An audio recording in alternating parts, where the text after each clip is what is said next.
नमस्कार, आप देख रहे हैं न्यूज़ वन हिंदुस्तान और इस वक्त की खास खबरों में मैं हूं आपके साथ ज्ञान प्रकाश पांडे। मुख्यमंत्री पुष्कर सिंह धामी ने कहा, देवभूमि उत्तराखंड में उपद्रवियों के लिए कोई जगह नहीं। उपद्रव, दंगा करने वाले और सरकारी संपत्ति को नुकसान पहुंचाने वालों को दंगा विरोधी कानून बनाया गया है। इसके साथ ही साथ लैंड जिहाद, बाहरी राज्यों के लोगों को वेरिफिकेशन ड्राइव को लेकर भी सीएम धामी काफी सख्त नजर आ रहे हैं। मुख्यमंत्री धामी की सख्ती का असर अब दिखने लगा और पुलिस प्रशासन पूरी तरीके से इसको लेकर एक्टिव हो गया है। आपको बता दें कि सीएम धामी ने मुख्यमंत्री आवास में उच्च स्तरीय बैठक में अधिकारियों को निर्देश दिए थे कि कानून व्यवस्था को सख्ती से पालन कराया जाए। राज्य में रह रहे बाहरी लोगों का सघनता से सत्यापन किया जाए। मुख्यमंत्री ने अधिकारियों को सख्त निर्देश दिए कि जो भी बाहरी व्यक्ति राज्य में जमीन खरीदने के लिए आ रहे हैं, वे किस उद्देश्य से जमीन खरीद रहे हैं, आपराधिक विवरण के साथ ही भूमि क्रय करने का उद्देश्य भी उन्हें बताना पड़ेगा। मुख्यमंत्री ने निर्देश दिए हैं कि आपराधिक प्रवृत्ति के लोगों को चिन्हित किया जाए। उन्होंने कहा कि कानून व्यवस्था के साथ खिलवाड़ करने वालों के खिलाफ सख्त कार्रवाई की जाएगी। जो हमने कार्रवाई करी, आज पूरे राज्य के अंदर एक अभियान चला कि जो अतिक्रमण है सरकारी जमीनों पर, जो कहीं पर नीली चादर चढ़ाई हुई है, कहीं पर पीली चादर चढ़ाई हुई है, कहीं पर हरी चादर चढ़ा दी भाइयों बहनों, हजारों एकड़ जमीन लैंड जिहाद के नाम पर अतिक्रमण कर रखी थी, अवैध कब्जा किया हुआ था। उस कब्जे को हटाने का काम उत्तराखंड की सरकार ने किया है भाइयों बहनों, और 5000 एकड़ से भी ज्यादा जमीन हमने हटाई है। आपने सही कहा, माननीय मुख्यमंत्री जी का स्पष्ट निर्देश है कि बहुत सारे जो लोग बाहरी राज्यों से आपराधिक तत्व अपने प्रदेश में आ जाते हैं, और खास करके ये भी देखा गया कि बहुत सारे जमीन के धंधों में आ जाते हैं, तो उस तरह के जो भी तत्व हैं उनके खिलाफ जो सत्यापन की कार्रवाई है उसको बहुत ही सघनता से की जाए, ये माननीय मुख्यमंत्री जी का निर्देश है। और हम लोग सत्यापन लगातार करते रहे हैं, पिछले सालों में भी कर रहे हैं। पिछले मेरे को ख्याल है कि पिछले साल हमने 3-3.5 लाख के आसपास सत्यापन किए थे, और इसके अभी इस साल भी अगर देखें तो 1.25 लाख के आसपास हमने लोगों का वेरिफिकेशन कर लिया है, जिसमें बहुत सारे लोगों के खिलाफ जो पुलिस एक्ट में चालान और इसे जो भी वैधानिक कार्रवाई होती है वो भी की गई है। लेकिन आपने सही कहा कि कई बारी ये देखने में आया है कि पड़ोसी राज्य के जो आपराधिक तत्व हैं यहाँ आकर के जमीन खरीदने में भी सफल हो जाते हैं। माननीय मुख्यमंत्री जी का स्पष्ट निर्देश है कि इस तरह के लोगों के द्वारा जमीन की जो खरीद फरोख्त है उसको लिमिट किया जाए, और उसमें हमारे राजस्व के जो भी अधिकारी हैं वो लोग भी वर्क कर रहे हैं, और हम लोग भी बहुत ही सघनता से सत्यापन का कार्य चलाने वाले हैं। जितने भी ऑर्गेनाइज क्राइम के क्रिमिनल्स हैं जो ऑर्गेनाइज क्राइम करते हैं, तो उनके लिए हमारा एसटीएफ है, एसटीएफ को हम रीइंफोर्स कर रहे हैं, और एसटीएफ हमारी लगातार कार्य कर रही है, और इस दिशा में हम आगे और अपनी गति में बढ़ रहे हैं। Bureau report, news one Hindustan. NEET paper leak मामले को लेकर कांग्रेस द्वारा केंद्रीय भाजपा कार्यालय के बाहर विरोध प्रदर्शन लगातार जारी है। कांग्रेस का कहना है कि नीट परीक्षा हुई धांधली बहुत बड़ी है, इसमें हजारों स्टूडेंट के भविष्य के खिलवाड़ हुआ है, इनमें जो भी शामिल हो उसके खिलाफ कड़ी कार्रवाई होनी चाहिए। तो प्रदर्शन ये देखो ना, पिछले सालों से लाखों युवाओं का भविष्य अधर में लटका हुआ है। नीट के पेपर में कितनी गड़बड़ी है, कई राज्यों में जो है गिरफ्तारी हुई है। यूजीसी नेट का जो है वो पेपर रद्द हुआ, इस पर कोई क्यों नहीं बोल रहा, इसको रद्द नहीं किया जा रहा। ये तो नेट का भी इसलिए हुआ है क्योंकि हमारे जो नेता हैं, न्याय योद्धा जननायक राहुल गांधी जी ने दबाव बनाया, तब जाके जो यूजीसी नेट का पेपर जो है वो रद्द किया गया। और आज हमारे अध्यक्ष ऊर्जावान, परम ओजस्वी श्री देवेंद्र यादव जी के नेतृत्व में ये नीट का जो एग्जाम है इसके बारे में कोई बोल नहीं रहा, इसके बारे में कोई कार्रवाई नहीं हो रही। आज ये प्रोटेस्ट किया जा रहा है। हम ये मांग करते हैं कि इसके ऊपर तुरंत के तुरंत जो नीट का जो एग्जाम है इसको तुरंत रद्द किया जाए, और भविष्य में भी युवाओं के भविष्य के साथ खिलवाड़ ना हो, कोई गड़बड़ी ना हो, ये बात सुनिश्चित करे भारत सरकार।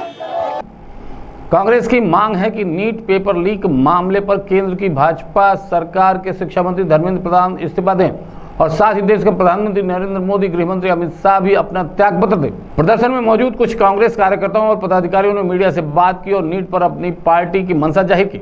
जब भी इस तरह की हरकतें हुई है बीजेपी के द्वारा, कांग्रेस ने आवाज उठाई है। कांग्रेस हमेशा महिलाओं के खिलाफ अत्याचार, युवाओं के खिलाफ अत्याचार, किसानों के खिलाफ अत्याचार जब हुआ है, कांग्रेस ही एकमात्र ऐसी पार्टी है राहुल गांधी जी के नेतृत्व में, हमेशा हम लोगों ने इस पर आवाज़ उठाई है।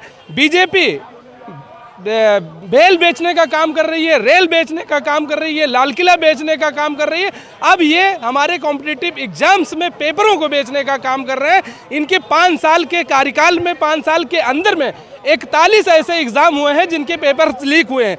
25-30 लाख के पेपर बेच करके 42 करोड़ युवाओं के साथ उनकी ज़िंदगी के साथ खिलवाड़ किया जा रहा है, उनके भविष्य के साथ खिलवाड़ किया जा रहा है, किसानों के बच्चों के साथ खिलवाड़ किया जा रहा है। जिस तरह से मेहनत और मशक्क़त से जिस तरह से 2-2 रुपए जोड़ करके किसान अपने बच्चों को पढ़ाता है, उसको एक उज्जवल भविष्य दिखता है, फ्यूचर दिखता है, लेकिन जिस तरह से फ्यूचर के साथ खिलवाड़ किया जा रहा है, बच्चों के साथ खिलवाड़ किया जा रहा है। देखिए, तो पूरा देश जान चुका है ये घोटालों की सरकार ने व्यापम घोटाला से अभी पीछा छूटा नहीं, और देश के अंदर ये तीसरी बार तानाशाही सरकार, 1 मैन शो 2 मैन आर्मी की जो पार्टी आई, अब इतना बड़ा नीट बच्चों के युवाओं के भविष्य घोटाला, ये तो समझ से परे आ रही है। ये अभी तो अंगड़ाई आगे और लड़ाई एक नीति और कांग्रेस शुरू कर चुकी है। इतना जबरदस्त घोटाला, बच्चे सालों साल तैयारी करते हैं, परिणाम का जब वेट करते हैं तो इनका मंच को ये अपना पेपर को अपने घोटाला कर देते हैं, और ये अरबों खरबों का खेल है। देश के अंदर ऐसे घोटाले होंगे तो ना तो इनको युवाओं को रोजगार मिलना ही नहीं है। जो इनकी योजना चल रही है, ये केवल युवाओं को बेरोजगार रखना चाहते हैं। ये केंद्र सरकार की ये मंशा है। हमारी सीधी एक मांग है, धर्मेंद्र प्रधान जी को नैतिकता के आधार पर त्याग पर दे देना चाहिए। साथ ही साथ देश के प्रधानमंत्री नरेंद्र मोदी जी को, गृह मंत्री अमित शाह जी को त्याग पर दे देना चाहिए, क्योंकि ये बिना इनकी सहायता के कुछ हो नहीं रहा है। दिल्ली से शिवम की रिपोर्ट। भारत सरकार व राज्य सरकार के मंशा के अनुरूप किसानों के हित में झांसी महानगर में कोयला रेस्टोरेंट में श्री सफल Krishna farmers producer company limited FPO एवं झांसी जनपद के समस्त सहकारिता समितियों के साथ व्यावसायिक अनुबंध हेतु जनपद के समस्त सचिवों के साथ संगोष्ठी का आयोजन किया गया। कार्यक्रम के मुख्य आयोजक एडिशनल डायरेक्टर एवं सीईओ अमृत सिंह ने बताया कि एफपीओ सरकारी समितियों के साथ मिलकर किसानों को लाभ पहुंचाने वाला है, जिसमें सभी सचिव श्री कृष्ण सफल प्रोड्यूसर कंपनी का सहयोग कर सहकारिता विभाग का विकास एवं किसानों को लेकर अनेक लाभ पहुंचाने के कार्य करेंगे। अमृत सिंह ने कहा कि आने वाले समय में बहुत जल्द कंपनी द्वारा किसानों को समितियों के माध्यम से घरेलू सामग्री भी उपलब्ध कराई जाएगी, जिससे कि केंद्र सरकार की मंशा के अनुरूप किसानों की सुविधा उपलब्ध कराकर उनको भरपूर लाभ देकर उनकी आय में दोगुनी बढ़ोतरी हो सके। कंपनी द्वारा किसानों को ऐसा खाद उपलब्ध कराया जाएगा जिससे कि उनकी भूमि की उर्वरक शक्ति तो बढ़ेगी, साथ ही साथ दूषित हो रही मुद्रा को भी जीवित उपज में बढ़ोतरी होगी।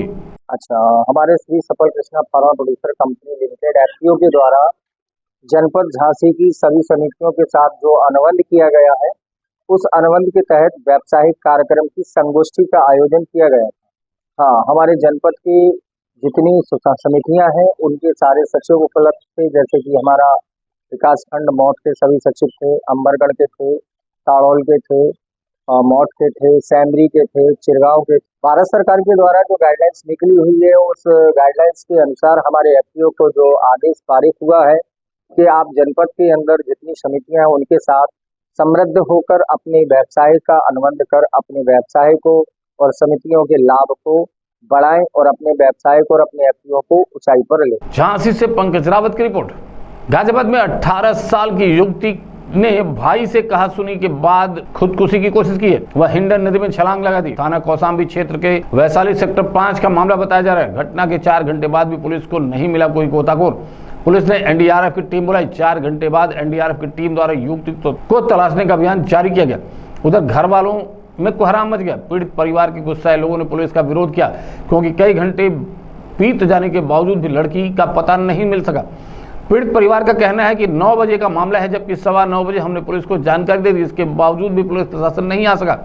हालांकि 4 घंटे बाद पुलिस एनडीआरएफ की मदद लेते हुए तलाश अभियान जारी रखा है। आज सुबह लगभग 11 बजे थाना कौशाम्बी को यह सूचना मिलती है कि थाना कौशाम्बी क्षेत्र के वैशाली चौकी स्थित रहने वाली पूजा सिंह डॉटर ऑफ अमर सिंह, जिनकी उम्र लगभग 20 वर्ष है, वो अपने भाई से कहा सुनी करते हुए गुस्से में हिंडन नहर में 5/6 की पुलिया में आकर छलांग लगा दी है।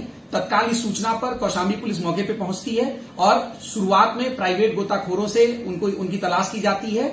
इसके बाद एनडीआरएफ की टीम की मदद ली जा रही है और लगातार सर्च अभियान जारी है। अभी तक पुलिस को सफलता नहीं मिली है। जल्दी ही उनकी तलाश करके आगे की वैधानिक कार्रवाई की जाएगी। गाजियाबाद से देवानंद वर्मा की रिपोर्ट। राम नगरी अयोध्या में श्री राम जन्मभूमि तीर्थ ट्रस्ट के अध्यक्ष मणिराम छावनी पीठाधीश्वर महंत नेत्र गोपाल दास के 86वें जन्मदिन पर संत सम्मेलन का आयोजन हुआ। इस कार्यक्रम में मध्य प्रदेश के मुख्यमंत्री मोहन यादव, बागेश्वर धाम पीठाधीश्वर धीरेन्द्र कृष्ण शास्त्री, सुब्रमण्यम स्वामी, आचार्य प्रमोद कृष्णम और प्रदेश की संत महंत पहुंचे। अयोध्या पहुंचे मध्य प्रदेश के सीएम मोहन यादव ने कहा कि महाराज सनातन समाज के धर्म सम्राट हैं और इन्हीं के नेतृत्व में राम मंदिर आंदोलन चला। परम पूज्य महाराज जी का जन्म दिवस है और उनके जन्म दिवस के अवसर पर चलने वाले 7 दिवसीय कार्यक्रम का समापन है अयोध्या धाम में। हमने अपनी आंखों से देवताओं को तो नहीं देखा है, लेकिन ऐसे दिव्य पुरुषों को देखकर आभास होता है कि देवता का स्वरूप क्या होगा, उनका जीवन क्या होगा। हमारे सनातन संस्कृति में संत परंपरा ये हम सबको सदैव प्रेरणा और आदर्श के साथ हम सबको जीवन जीने की कला भी सिखाती है और वो जीते जी जैसे सूर्य तप करके बाकी सबको ऊर्जा देता है, ऐसे संत परंपरा हमारी हिंदू संस्कृति, सनातन संस्कृति को न केवल आधार प्रदान करती बल्कि आशीष से उनके जीवन में सुमार्ग के रास्ते खोलती है। उनके जन्मदिवस के अवसर पर मैं शामिल हुआ। मेरे साथ हमारे पूर्व मंत्री, पूर्व सांसद श्रीमान जयभान सिंह पवैया जी भी मौजूद हैं। हम सब मिलकर के मध्य प्रदेश की धरती से आज अयोध्या उत्तर प्रदेश की धरती पर आए हैं। मैं अपना सौभाग्य मानता हूं कि महाराज जी के जन्मोत्सव पर मुझे बोलने का आने का मौका मिला है। मैं परमात्मा से कामना करता हूं वो शतायु हो, सहस्त्रायु हो और जो उनका अपना जीवन है वो पूरा देश जाने और उनके जीवन के विविध अच्छे प्रसंगों को हम सब सदैव अपने जीवन भर स्मरण भी रखेंगे और उम्मीद करते हैं कि उनका जो दूसरा न्यास का काम है, अपनी आँखों के बाद भगवान जब राम अयोध्या में मुस्कुरा रहे तो हम महाराज जी से कामना करेंगे बहुत जल्दी भगवान कृष्ण को मुस्कुराने का मौका अयोध्या से मथुरा में दिलवाएंगे। मेरी अपनी ओर से एक बार फिर उनके प्रति शुभकामना, बधाई। वहीं बागेश्वर धाम के महंत धीरेन्द्र शास्त्री ने कहा कि राम मंदिर की तरह काशी, मथुरा और में भी मंदिर बनेगा। हिंदुत्व राष्ट्र बनकर रहेगा, हिंदुत्व राष्ट्र नहीं बनेगा तब तक हम शांति से नहीं बैठेंगे। अयोध्या में लोकसभा हार पर धीरेन्द्र शास्त्री ने कहा कि हिंदुत्व कभी हारता नहीं, हिंदुत्व सीखता है। उन्होंने कहा कि जो लोग राम मंदिर पर बुरी नजर रखते थे, बालाजी राम की उनकी कब्र तोड़ने का काम किया और अयोध्या में राम मंदिर बनकर तैयार हो गया। आज श्री धाम अयोध्या हमें आने का सौभाग्य मिला। मणिराम छावनी वाले महाराज श्री जी का श्री राम जन्मभूमि न्यास के जो अध्यक्ष उनका आज प्रकटोत्सव है। इस प्रकटोत्सव के पावन दिवस पर हम सब परम पूज्य जगतगुरु जी, रामलला सदन वाले परम पूज्य श्री राघवाचार्य जी महाराज जी और हनुमानगढ़ी के महंत श्री राजूदास जी महाराज सब संतों के साथ महाराज श्री जी का आशीर्वाद लेंगे। ऐसा राम मंदिर बना वैसे ही काशी और मथुरा में भी भव्यता होगी। धर्म विरोधियों की खतनी बढ़ेगी। मोह अवध के वासी राम जी को सबसे ज्यादा प्रिय अयोध्या वासी हैं और हिंदुत्व कभी हारता नहीं है, हिंदुत्व सीखता है और हिंदू राष्ट्र तो बन करके रहेगा। जब तक हिंदू राष्ट्र नहीं बनेगा तब तक हम शांति के साथ नहीं बैठेंगे। वहीं पूर्व केंद्रीय मंत्री सुब्रमण्यम स्वामी ने कहा कि श्री राम जन्मभूमि के तर्ज पर मैं काशी मथुरा का केस भी शुरू करने वाला हूं, क्योंकि जैसे राम मंदिर की परिस्थिति थी वैसी स्थिति काशी मथुरा में भी है। निश्चित ही सफलता मिलेगी। देश में 40,000 मंदिर तोड़े गए, लेकिन इन 3 मंदिरों के बाद देश में शांति होनी चाहिए। 83rd यानी 83 साल की जन्मदिन पर मैं अपने प्रणाम करने के लिए आया हूँ। वो कितने दिन रहेंगे? ये 30वां दिन तो उन्होंने हमारी भारतीय जनता पार्टी के संसद सदस्य की मीटिंग में तो उन्होंने अनुमति नहीं ली। सिर्फ 2 लोग बाहर से लाए और 4-5 लोगों को बिठा कर उन्होंने कर दिया है।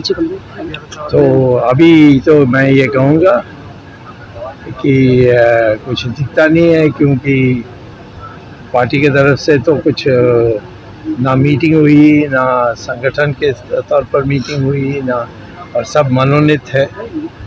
तो इसमें इन्हीं लोगों को उलझन में समझ में नहीं आती क्या होने वाला। वैसे चुनाव तो हारे थे, इसमें तो दो राय नहीं। और हारने के बाद उनको या विपक्ष में जाकर बैठ जाना चाहिए था या इस प्रकार के खिचड़ी बनानी थी, तो उनको हटना था। आया तो बहुत बदल रही है और प्रसन्न है। और क्योंकि मैंने ही अशोक सिंघल के कहने पर कोर्ट में जाकर ये कहा कि ये एक अभूतपूर्व विषय है कि सारे हिंदू सोचते हैं राम वहाँ पैदा हुए और ये मस्जिद की बात करते हैं, ये हमारी मूलभूत अधिकार है, उस पर कोर्ट ने फैसला दी थी। ठीक, और 2 और को देना है, एक मथुरा का और एक काशी का। उसके बाद मैं समझता हूँ कि जो बाकी मान्य मस्जिदें टूटे गए उसमें ये स्थिति जो है, उस जो जगह है वो उसी जगह पर ही हम मंदिर बना सकते हैं, ऐसा कोई हमारा नियम नहीं है। तो वो सारे जो 40,000 हैं वो हमारे इधर उधर जगह में दोबारा बना सकते हैं। बट ये 3 जो हैं उसमें एक तो हो ही गया है और 2 हैं जो बाकी जिसमें मेरा कोर्ट में अभी चल रहा है, वो 3 हो जाएं तो फिर मैं समझता हूँ कि जो भी विवाद थी वो ख़त्म हो जाएगी। अयोध्या से मयंक श्रीवास्तव की रिपोर्ट। बने रहें खबरों में, देखते रहें न्यूज़ 1 हिंदुस्तान। नमस्कार। आप देख रहे हैं न्यूज़ 1 हिंदुस्तान।